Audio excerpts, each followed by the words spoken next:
Want to explore custom maps or play creative islands in Fortnite? I'll show you how to enter island codes in under a minute. First, you have to launch Fortnite and head to the main lobby. Make sure you're on the Play tab.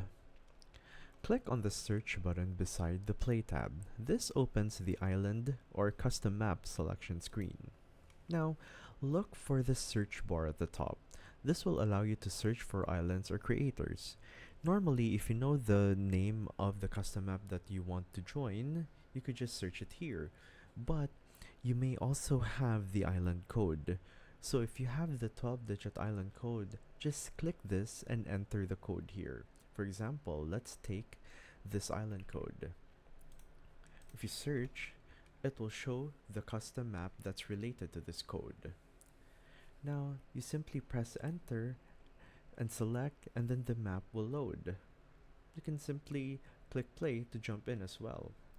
Alternatively, you can also enter codes directly in creative mode by interacting with the rift and entering an island code.